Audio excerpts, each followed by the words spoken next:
మనం ఒక అత్యవసరమైన పని మీద సూపర్ మార్కెట్‌కి వెళ్తామనుకోండి. ఇంట్లోకి కేవలం ఒక పాల ప్యాకెట్ తీసుకురావడమే మన లక్ష్యం. అవును.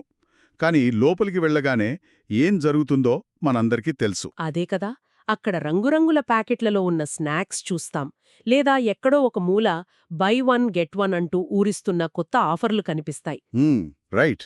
ఆ ఆకర్షణల్లో పడిపోయి చివరగా 2 చేతుల నిండా అనవసరమైన వస్తువులతో బయటకొస్తాము. ఖచ్చితంగా. తీరా బిల్ కౌంటర్ దగ్గరకొచ్చాక గుర్తొస్తుంది అసలు దేనికోసం వెళ్ళామో, ఆ పాల ప్యాకెట్ తేవడమే పూర్తిగా మర్చిపోయామని. నిజమే. ఇది చాలా మందికి జరిగేదే. అయితే కట్ చేస్తే సరిగ్గా 2500 ఏళ్ల క్రితం బుద్ధుడు కూడా అచ్చం ఇలాంటి ఒక మానసిక సమస్య గురించే మాట్లాడాడు. ఓహో, అంటే మన ఆధునిక సమస్యల గురించి కూడానా? అంటే అది సూపర్ మార్కెట్ గురించి కాదులెండి, మన జీవిత ప్రయాణం గురించి.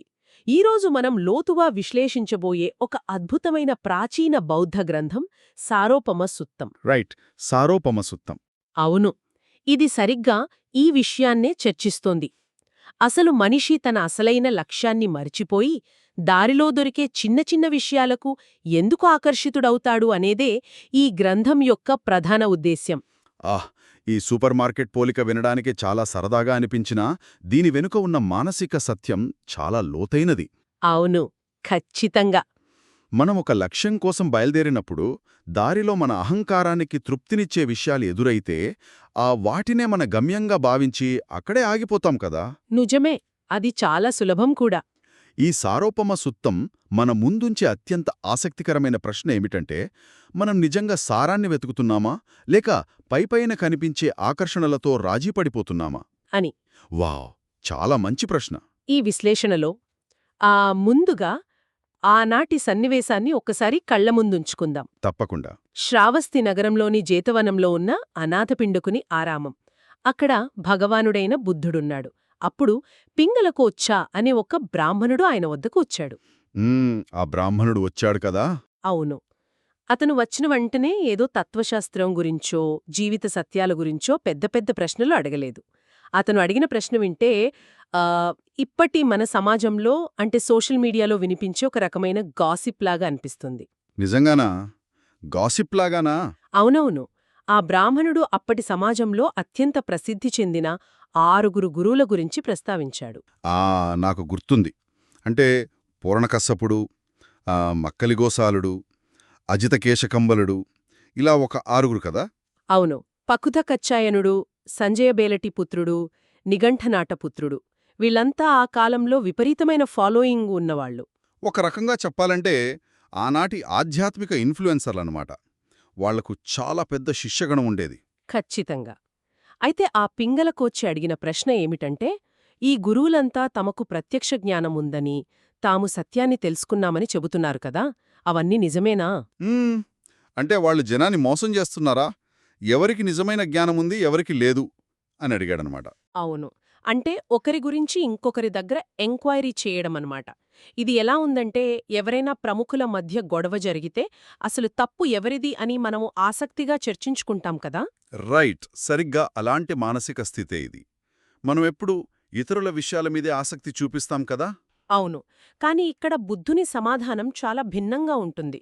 ఇతరుల గురించి తీర్పు చెప్పడం మానేసి, ముందు నీ గురించి నువ్వు ఆలోచించుకో అని చాలా స్పష్టంగా చెప్తాడు. వాస్తవానికి మనం ఇతరుల గురించి ఎందుకు గాసిప్స్ మాట్లాడుకుంటామో ఇక్కడ అర్థం చేసుకోవాలి. ఎందుకు అంటారు? ఎందుకంటే మన సొంత జీవితంలో ఉన్న లోపాలను, మనలోని అజ్ఞానాన్ని ఎదుర్కోవడం చాలా కష్టం. ఆ కష్టం నుండి తప్పించుకోవడానికే ఇతరుల తప్పులెంచడమనే సులభమైన మార్గాన్ని మన మెదడెంచుకుంటుంది. ఓహో, అంటే ఒక రకమైన ఎస్కేపిజం అన్నమాట. ఖచ్చితంగా. అందుకే బుద్ధుడు ఆ వదంతుల వలలో కొడలేదు. ఆగు బ్రాహ్మణుడా, వారు చెప్పేది నిజమా అబద్ధమా అనేది పక్కన పెట్టు అనంటాడు. అంటే వారి గురించి వదిలేయమని చెప్పాడనమాట. అవును. వారు జ్ఞానులో కాదో మనకనవసరం, నేను నీకు ధర్మాన్ని ఉపదేశిస్తాను, నీ మనసును చక్కపరుచుకొని విను అని చెప్తాడు. ఆ తర్వాతే ఒక అద్భుతమైన ఉపమానాన్ని వివరిస్తాడు. ఆ ఉపమానం దగ్గరికే వస్తున్నాను.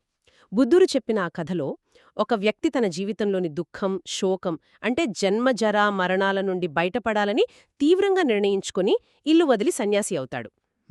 చాలా పెద్ద నిర్ణయమే అది. అతని అంతిమ లక్ష్యం అడవికి వెళ్లి ఒక పెద్ద చెట్టు యొక్క చేవను సాధించడం. అంటే హార్ట్వుడ్ అన్నమాట. చెట్టు మధ్యలో ఉండే అత్యంత దృఢమైన అసలైన సారం. రైట్. చేవ అంటే అదే కదా? అవును. కాని అతను అడవిలోకి వెళ్ళి ఆ పెద్ద చెట్టు దగ్గర నిలబడి ఆ చేవను వదిలేసి కేవలం ఆకులు, కొమ్మలు మాత్రమే నరుక్కొని ఇదే అసలైన సారం అనుకుంటూ వెనక్కి వెళ్ళిపోతాడు. ఇక్కడొక విషయం గమనించాలి. ఈ కథ కేవలం అడవుల గురించో చెట్ల గురించో కాదు, ఇది మనిషి యొక్క మానసిక పరిణామక్రమం గురించి చెబుతోంది. అంటే ఆ ఆకులు, కొమ్మలు దేనికి సంకేతమంటారు? ఒక వ్యక్తి సన్యాసం తీసుకున్న తర్వాత లేదా ఒక ఉన్నతమైన పని ప్రారంభించిన తర్వాత అతనికొచ్చే లాభాలు, సత్కారాలు మరియు కీర్తికి సంకేతం. సమాజం అతన్ని గౌరవించడం మొదలుపెడుతుంది గదా. హా! వెంటనే అతని మెదడులో డోపమైన్ రిలీజ్ అవుతుంది. ఆ పొగడ్తలకు అతను పొంగిపోతాడు. అంతే కదా, తన అసలు లక్ష్యం దుఃఖం నుండి బయటపడటం అనే విషయాన్ని పూర్తిగా మర్చిపోతాడు. అంటే నలుగురు తనని పొగుడుతున్నారు కాబట్టి నేను చాలా గొప్పవాడినైపోయాను, మిగతా వాళ్లకి ఏమీ తెలియదు అని అహంకారిగా మారతాడనమాట. ఖచ్చితంగా. ఇది చెట్టు కోసం వెళ్ళి కేవలం ఆకులు తెచ్చుకోవడమే. కాని దీని తర్వాత ఇంకొక వ్యక్తి వస్తాడు. ఆ రెండో వ్యక్తి ఏం చేస్తాడు? అతను ఆకులు, కొమ్మలను దాటి చెట్టు యొక్క పైబెరడును తీసుకుని, అంటే ఔటర్ బార్క్ అనమాట, అదే చేవా అని భ్రమపడతాడు. ఓహో, ఈ పై బెరడు అనేది దేనికి సంకేతం? ఈ పైబెరడనేది ఒక మనిషి సాధించే శీల సంపద, అంటే అద్భుతమైన నైతికత లేదా సత్ప్రవర్తన అని బుద్ధుడు వివరిస్తాడు. వెయిట్. ఇక్కడే నాకొక పెద్ద సందేహం వస్తోంది. కొంచెం దీన్ని విడమర్చి ఆలోచిద్దాం.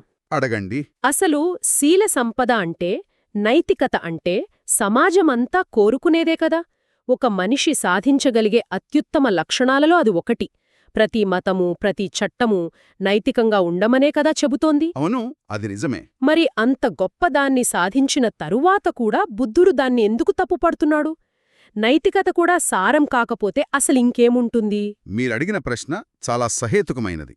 కాని ఇక్కడ బుద్ధుడు నైతికతను తప్పుపట్టడం లేదు. మరి ఎందుకు దాన్ని పైబెరడన్నాడు? ఎందుకంటే నైతికత అనేది ఒక బలమైన పునాది లాంటిది. కాని ఆ పునాది మీదే ఇల్లు కట్టుకోకుండా ఆ పునాదినే ఇల్లు అనుకుని భ్రమపడటాన్ని తప్పుపడుతున్నాడు. అంటే అక్కడే ఆగిపోకూడదు అంటారా? అవును. దీన్ని అర్థం చేసుకోవడానికి ఒక చిన్న ఆధునిక ఉదాహరణ తీసుకుందాం. ఉదాహరణకు, ఒక వ్యక్తి తన ఆరోగ్యం కోసం రోజూ ఉదయం 5 గంటలకే లేచి వ్యాయామం చేయడం మొదలుపెడతాడు. అది చాలా మంచి అలవాటే. శీలమంటే అదే కదా. అవును, మంచి అలవాటే. కాని కొన్నాళ్లకేం జరుగుతుందంటే, ఉదయం 8 గంటలకి లేచేవాళ్లందర్నీ చూసి వీళ్లంతా బద్ధకస్తులు, వీళ్లకి జీవితంలో క్రమశిక్షణ లేదు, నాకే డిసిప్లిన్ ఉంది అని వారిని చిన్నచూపు చూస్తాడు. ఓహో, అంటే ఆ మంచి అలవాటే అతనిలో ఒక రకమైన సుపీరియారిటీ కాంప్లెక్స్ని పెంచిందనమాట. ఖచ్చితంగా అదే జరుగుతుంది. ఆధ్యాత్మిక పరిభాషలో దీన్ని స్పిరిచువల్ ఈగో అంటారు. మనం మంచి పనులు చేస్తున్నప్పుడు మనకు తెలియకుండానే ఇతరుల కంటే మనమే గొప్పవాళ్లమనే గర్వం వస్తుంది. రైట్. అది అర్థమవుతోంది. ఆ అహంకారం మన అంతర్గత ప్రగతికి అతి పెద్ద శత్రువు. మనసును అక్కడే స్తంభింపజేస్తుంది. అందుకే ఆ అహంకారం ఉన్నంతకాలం ఆ నైతికత కేవలం పైబెరడు మాత్రమే అవుతుంది, అసలైన చేవ కాలేదు. ఎంత అద్భుతమైన వివరణ! ఆకులు అంటే కీర్తి, పైబెరడు అంటే నైతికత వల. మరి ఆ తరువాత వచ్చేది ఏంటి? ఆ తర్వాత వచ్చే దశ లోపలి బెరడు, అంటే ఇన్నర్ బార్క్. దీన్ని బుద్ధుడు సమాధి సంపద లేదా ఏకాగ్రతతో పోల్చాడు. ఏకాగ్రత అంటే మనసును కంట్రోల్ చేయడం కదా. అవునూ. ఆ సాధకుడు ఎంతో కఠోరమైన సాధన చేసి తన మనసును పూర్తిగా తన ఆధీనంలోకి తెచ్చుకుంటాడు. అతను ఏ పని చేసినా లేదా ధ్యానం చేసినా అత్యున్నతమైన ఏకాగ్రతను సాధిస్తాడు. అతని మనసు బయటి విషయాలకు అస్సలు చలించదు. దీని వింటుంటే ఇది కూడా పైబెరడులాంటి ఒక వలలాగానే అనిపిస్తోంది కదా. అవును, మీరు సరిగ్గానే ఊహించారు. ఆ ఏకాగ్రతను సాధించగానే అతని మెదడు మళ్లీ పాత ట్రిక్ ప్లే చేస్తుంది. అంటే మళ్ళీ ఇగో వస్తుందా? ఖచ్చితంగా. నా మనసు నా కంట్రోల్లో ఉంది, నేను ఏకాగ్రచిత్తుడిని, మిగతా వాళ్లంతా చంచలమైన మనసు కలవారు అని గర్వపడతాడు. ఆ నియంత్రణ అతనికి ఒక అద్భుతమైన శక్తినిస్తుంది. ఆ శక్తి మత్తులో పడి అతను అక్కడే ఆగిపోతాడు. రైట్. ఇది లోపలి బెరడును తీసుకుని అదే సారం అనుకోవడంతో సమానమన్మాట. అంతే కదా. ఇక ఆ తర్వాతి దశ గుజ్జు, అంటే సాప్వుడ్. ఇది మరీ ఆసక్తికరం. దీన్ని జ్ఞానదర్శనమని వర్ణించారు. జ్ఞానదర్శనమంటే? వాస్తవాన్ని ఉన్నదున్నట్లుగా చూడగలిగే వివేకం లేదా ఒక అత్యున్నత జ్ఞానమని చెప్పొచ్చా? జీవితంలో ఇంతకంటే సాధించాల్సిందేముంటుంది చెప్పండి? నిజమే, జ్ఞానమే కదా ఫైనల్ అనుకుంటాం. కాని మూలగ్రంథం ఏం చెబుతోందంటే ఇది కూడా అంతిమ లక్ష్యం కాదని చెబుతోంది. ఆ జ్ఞానంతో గర్వపడితే అది కూడా గుజ్జును చేవ అనుకొని ఇంటికి తీసుకువెళ్ళినట్లేనని స్పష్టం చేస్తోంది. నాకైతే చాలా ఆశ్చర్యంగా ఉంది. కీర్తి కాదు, నైతికత కాదు, ఏకాగ్రత కాదు, చివరకు ఎంతో కష్టపడి సంపాదించిన జ్ఞానం కూడా అసలైన సారం కాదా? కాదు, జ్ఞానంతో వచ్చే అహంకారం కూడా ఒక అడ్డంకే. అయితే మరి అసలైన సారమేమిటి? ఈ ప్రయాణం ఎక్కడిదాకా వెళ్తుందసలు? ఈ దశలోనే ఆ సారోపమసత్వం సామాన్యమైన అవగాహనను దాటి అత్యున్నతమైన మానసిక స్థితులను వివరిస్తుంది. ఈ జ్ఞానదర్శనం కన్నా ఉన్నతమైన స్థితులున్నాయని బుద్ధుడు వివరిస్తాడు. అవేమిటి? అవే ధ్యానస్థితులు. పాలీ భాషలో వీటిని జానాస్ అంటారు. ఒక సాధకుడు తన మనసును ఎలా అంచెలంచెలుగా భౌతిక ప్రపంచం నుండి ఆ చివరకు తన సొంత గుర్తింపు నుండి కూడా విడదీస్తాడో ఇందులో చాలా శాస్త్రీయంగా వివరించారు. ఆ ఈ ధ్యాన స్థితుల గురించి మూలంలో చెప్పిన విషయాలు కొంచెం సంక్లిష్టంగా అనిపిస్తాయి కదా? అవును, కొంచెం లోతైన విషయాలివి. మొదటి ధ్యానం నుండి 4వ ధ్యానం వరకు చూస్తే మొదట కోరికల నుండి విడివడి ఒక రకమైన ఆనందం, ప్రీతి కలుగుతాయి. ఓకే, అది ఫస్ట్ స్టేజ్ అన్నమాట. అవును, ఆ తరువాత వితర్క, విచారాలు అనబడే ఆలోచనలు పూర్తిగా ఉపశమించి మనసు ప్రశాంతమైన 2వ ధ్యానంలోకి వెళ్తుంది. అంటే ఆలోచనలు ఆగిపోతాయా? రైట్. ఇక 3వ ధ్యానంలో ఆ ఆనందాన్ని కూడా వదిలేసి పూర్తి ఉపేక్ష అంటే ఈక్వాన్మిటీలోకి వెళ్తుంది. 4వ ధ్యానంలో సుఖం, దుఃఖం రెండింటికీ అతీతంగా వెళ్తుంది. వావ్, సుఖదుఖాలకు అతీతంగా. అక్కడితో ఆగిపోయిందా? అక్కడతో ఆగదు. ఇక్కడి నుండే అసలైన మానసిక విచ్ఛిన్నం మొదలవుతుంది. ఆ 4వ ధ్యానాన్ని దాటిన తర్వాత సాధకుడు భౌతికమైన రూపాలన్నింటినీ వదిలేస్తాడు. భౌతిక రూపాలను వదిలేయడమంటే? అంటే మెదడు తన చుట్టూ ఉన్న వస్తువులను, చివరకు దేహాన్ని గుర్తించడం కూడా మానేస్తుంది. మొదట ఆకాశం అనంతం అని భావించే ఆకాశానంతాయతనం అనే స్థితికి చేరుకుంటాడు. ఒక్క నిమిషం, ఈ ఆకాశం అనంతం అనడం, వస్తువులను గుర్తించడం మానేయడం అంటే సరిగ్గా ఏమిటి? అది మెదడులో ఎలా జరుగుతుంది? అంటే మన మెదడు ఎప్పుడూ హద్దులను గుర్తిస్తూ ఉంటుంది కదా, ఇది గోడ, ఇది నా శరీరం, ఇది కుర్చీ అని. అవును, మనకి ఫిజికల్ బౌండరీస్ తెలుస్తుంటాయి. కాని లోతైన ధ్యానంలో ఆ హద్దులను ప్రాసెస్ చేసే మెదడులోని భాగాలు నెమ్మదిస్తాయి. అప్పుడు భౌతిక ప్రపంచం యొక్క పరిమితులు మాయమైపోయి కేవలం అనంతమైన శూన్యాన్ని మాత్రమే ఫీలవుతారు. వావ్, అర్థమైంది. ఆ తర్వాతేమవుతుంది? ఆ తర్వాత ఆ శూన్యాన్ని కూడా అతిక్రమించి ఆ శూన్యాన్ని గమనిస్తున్న విజ్ఞానమే అనంతం అనుకునే విజ్ఞానాంత్యాయతనం లోకి వెళ్తాడు. అంటే కేవలం కాన్షియస్నెస్ మాత్రమే మిగులుతుందన్నమాట. అవును, దాన్ని కూడా దాటి అసలిక్కడ ఏమీ లేదు, గమనించడానికి కూడా ఏమీ లేదు అని భావించే ఆకించన్యాయతనంకి వెళ్తాడు. మైండ్ బ్లోయింగ్ అసలు. ఇది ఎక్కడికి దారితీస్తోంది? చివరగా గుర్తింపు మరియు గుర్తింపు లేనితనానికి మధ్యస్థంగా ఉండే ఒక సూక్ష్మమైన స్థితికి చేరుకుంటాడు. దీన్నే నైవ సంజ్ఞానాసంజ్ఞాయతనం అంటారు. వావ్, ఇది ఎలా ఉందంటే మనం ఒక వీడియో గేమ్లో ఫైనల్ బాస్ అని ఒకరిని ఫిక్స్ అవుతాం కదా, వాణ్ణి కష్టపడి ఓడించేస్తాం, ఇక గేమ్ అయిపోయింది, రివార్డ్స్ ఎంజాయ్ చేద్దాం అనుకునేంతలో ఏమవుతుంది? స్క్రీన్ మీద ఊహించని విధంగా ఒక కొత్త దారి ఓపెనై ఇంకో రహస్య ప్రపంచం తెరుచుకున్నట్లుగా ఉంది. ప్రతి అడుగులోనూ మనం దేన్నైతే ఆయుధంగా, రక్షణగా పట్టుకున్నామో ఆ అవగాహనను వదిలేస్తూ వెళ్లడమే అసలైన ఎదుగుదల అనిపిస్తోంది కదూ? ఖచ్చితంగా, సరిగ్గా వీడియో గేమ్ లాగానే. కాకపోతే ఈ గేమ్లో చివరి బాస్ను ఓడించాక వచ్చే రివార్డ్ మన స్కోర్ పెంచుకోవడం కాదు, అసలు ఆ గేమ్ ఆడుతున్నాను అనే భావన నుంచే బయటపడటం. చాలా బాగా చెప్పారు. ఆధ్యాత్మిక ప్రయాణమనేది కొత్త పవర్ సంపాదించడం కాదు, మనకున్న పరిమితులను, గుర్తింపులను వదిలించుకుంటూ వెళ్లడం. ఆ గుర్తింపులన్నింటినీ వదిలేసిన తరువాత చివరగా ఆ సాధకుడు చేరుకునే అంతిమ స్థితిని సంజ్ఞావేదైతి నిరోధం అంటారు. సంజ్ఞావేదయితి నిరోధం అంటే ఏంటి? అంటే ఆలోచనలు, అనుభూతులు, అనుభవాలు అన్నీ పూర్తిగా ఆగిపోయి మనస్సు అత్యంత స్వచ్ఛమైన వివేకంతో నిండిన స్థితి. ఆ స్థాయిలో అతనిలోని మానసిక మలినాలన్నీ, రాగద్వేషాలన్నీ పూర్తిగా నశించిపోతాయి. అంటే బుద్ధుడు చెప్పిన ఆ అడవిలోని పెద్ద చెట్టుకు ఉన్న అసలైన చేవ ఇదే అన్నమాట. అవును, ఖచ్చితంగా అదే. లాభాలు, కీర్తి, నైతికత, ఏకాగ్రత మరియు జ్ఞానం అనే పొరలన్నీ దాటుకుని లోపలికి వెళ్తే దొరికే అత్యంత స్వచ్ఛమైన సారం ఇదే. నిజమే. బుద్ధుడు ఈ ఉపదేశాన్ని ముగిస్తూ బ్రాహ్మణుడికి చాలా స్పష్టంగా చెప్తాడు. ఓ బ్రాహ్మణుడా, ఈ పవిత్ర జీవితం అనేది లాభం కోసమో కీర్తి కోసమో కాదు. ఇది శీల సంపద సాధించి గర్వపడడానికి కాదు. కనీసం ఏకాగ్రత లేదా జ్ఞానదర్శనం కోసం కూడా కాదు అంటాడు. మరి దీని ఏకైక ముగింపేమిటి? ఈ ప్రయాణం యొక్క అసలైన సారం, దీని ఏకైక ముగింపు నిరాటంకమైన చిత్తవిముక్తి మాత్రమే అంటాడు. నిరాటంకమైన చిత్త విముక్తి. ఆ మాటల్లోనే ఏదో తెలియని ప్రశాంతత ఉంది కదా. అంటే బయట ప్రపంచంలో ఆకర్షణలు ఎదురైనా, భయాలు ఎదురైనా, చివరకు అద్భుతమైన విజయాలు వరించినా కూడా ఏమాత్రం చెలించని పరిపూర్ణమైన స్వేచ్ఛాయుత మనసు. అవును. ఇది విన్న తర్వాత ఆ పింగడకోచ్చ బ్రాహ్మణుడి స్పందన ఎలా ఉందో మూలగ్రంథం చెప్తోందా? చెప్తోంది. అప్పటిదాకా ఇతరుల గురించిన గాసిప్స్ గురించి, ఎవరికి నిజమైన జ్ఞానముందో లేదో తెలుసుకోవాలనే కుతూహలంతో ఉన్న ఆ బ్రాహ్మణుడు ఈ వివరణ వినగానే పూర్తిగా ఆశ్చర్యపోతాడు. అంటే అతని ఆలోచనా విధానమే మారిపోయిందన్నమాట. అవును.